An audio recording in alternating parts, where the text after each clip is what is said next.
man, half woman. It's Gary. I wanna hip you to the T. It's Gary, baby. Gary has the tea and the color of the day. Gary, good morning. Good morning, Ricky. Good morning, America. Good morning to you. It's Tuesday, a beautiful, beautiful day in the neighborhood. And here's what's happening in celebrity news, y'all. Ricky, everybody's raving and talking about this new documentary that's coming out. It's called Never Too Much, y'all. The Luther Vandross story, y'all. They say it's going to premiere. It's Sunday at the Sundance Film Festival. Now, they're saying, y'all, that the film used interview footage and interviews, y'all, from insiders who knew Luther Vandross, y'all, to give an inside look, y'all, at the R&B star's life and career like never before. Now, they're saying American soul and R&B singer Luther Vandross, y'all, you know, he was a great performer and whatever. He was a Grammy winner and stuff. And they said his passion for music, global rise, and sheds light on his personal struggles, y'all. But, Ricky, the deal is they're saying there's one issue, y'all, that they didn't touch on, and a lot of people saying it was the elephant in the room, the fact that Luther was gay. Now, they're saying Mr. Vandross sold over 40 million records worldwide and released 13 platinum albums throughout his career, and he died in 2005 at the age of 54 due to complications from a stroke, y'all.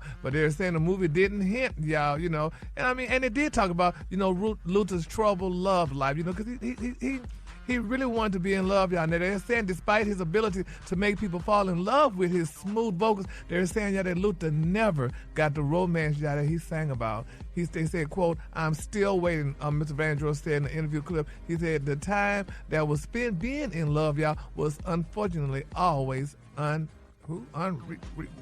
Unrequited. Oh, what's that? Unrequited. Love that was never can't read. getting reciprocated.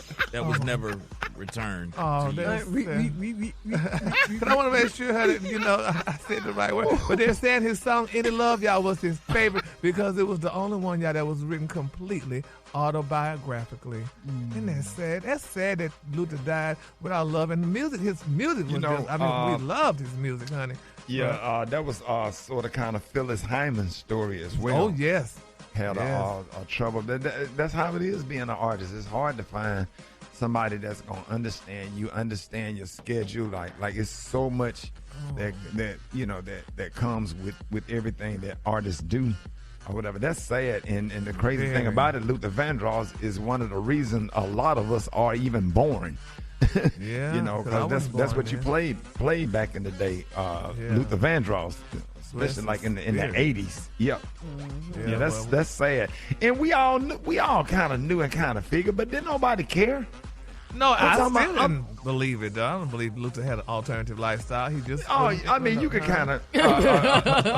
You said what, Gary? I said, I don't believe he had an alternative lifestyle. I think he was, you know... Oh, really, Brad? I'm sorry. But, but Ricky... But did nobody care? No, nobody cared. Because we was more focused on his singing and his voice and his music. We did not care. I beg to differ. Maybe you didn't care, but this was back then. Back then, it was not cool, and it was not easy as it is today. Had it been today, people really may not care. But back then, it was an issue. Yeah. Really? Well, I knew it was an issue back then, but I'm just saying, like I just kind of figured, you know, or whatever. But I didn't care because I was more focused on the music, you know. Yeah, but other people cared. That's crazy. You might didn't care. The world was very homophobic One in a million. You're one in a million. Okay. Yeah.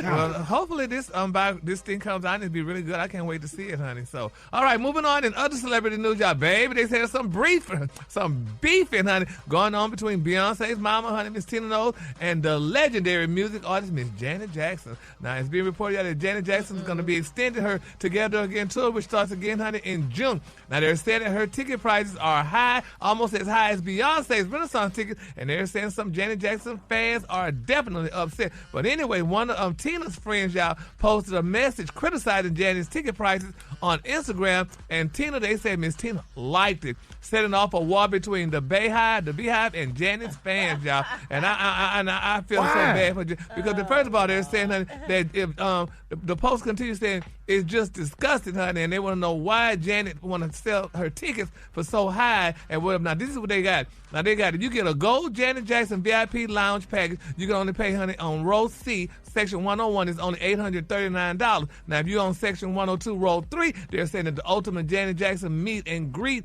and VIP lounge package is only $2,159.95. Then they're saying that the Janet Jackson meet and greet VIP lounge package is $2,279, and you got row 1, you can only pay $2,399. So the person said, honey, you add $1,000 for a 15-second meet and greet. They say no front row for fans unless you want to bend over so they can continue to rake in cash. They say you want Beyonce prices, honey, have real production. They say just discuss it, honey. And I'm not the only one that person said that. They say, honey, Janet needs to stop it. They trying to say that Janet does not have talent like Beyonce to sell those tickets that high, and that's a shame because Janet paved the way for Beyonce. Had there not been Janet, there would be no Beyonce. And Brett, I know you agree because Janet's a good friend of yours, right? Okay, I thought so. But anyway, it's sad though, Ricky. I don't believe that. And people saying I just think you real messy, Gary. You real messy. Janet is a legend, and however much she want to charge for her ticket, she can. She been doing this for years, and yes, it's worth more than that to meet and greet her. People have been living their whole life trying to meet Janet Jackson. Okay, so let's not do that. They said Beyonce. So are she doing like Beyonce arenas? probably don't care. Yeah, she probably don't care. Miss Tina probably don't care. This is just whatever, Gary. What you say? Is she doing arenas or theaters? She probably doing arenas. Yeah. Janet won't be doing no theaters. She's Janet Jackson. Arenas and stadiums. Yeah. Oh, wow.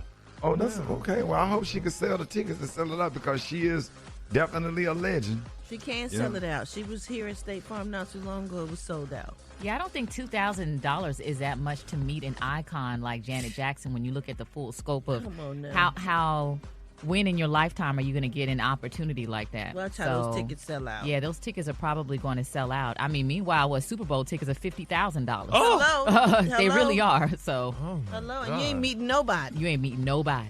$50,000 to go to the Super Bowl. It is $50,000. The nosebleeds are $10,000, Ricky, all the way you at the lying. top. All the way at the top. I know you lying for some Super Bowl tickets. Yeah, Yes, on sir. Ticketmaster. But two teams you don't even know who going to the Super Bowl. Who done bought the tickets? Oh, man. Somebody. Somebody buying them Football already. Corporations fans. mostly. Yeah. What? $50,000 to be in the 100 section. Have you ever been to a Super Bowl? I never been. I never been. You? Yeah, absolutely. Oh wow! How many times? Just twice. I don't even know what teams. See, you doing it like that. I bet I want to be like you when I grow up. No, I'm for real. I mean, I enjoyed myself, but I enjoyed the food and stuff. But it's so big when you're there. I like watching it on TV. I like being there, saying I was there, but it's so big that if you're sitting on one side, you can't see all the way to the other side. Like The atmosphere is crazy. yeah, it's crazy. And it's Rock, you been too? Yeah. Oh, dog. Well, Ricky, you need to change your ways then, honey. I need to start. We get somebody front me an 8-ball or something. The Kahlua today, honey, is one of my favorite Kahlua. The Kahlua is powerful. On the high end, you say powerful, and on the low, you say beautiful rustic red. That's your Kahlua for today. Y'all give it up for Gary with the team. your way.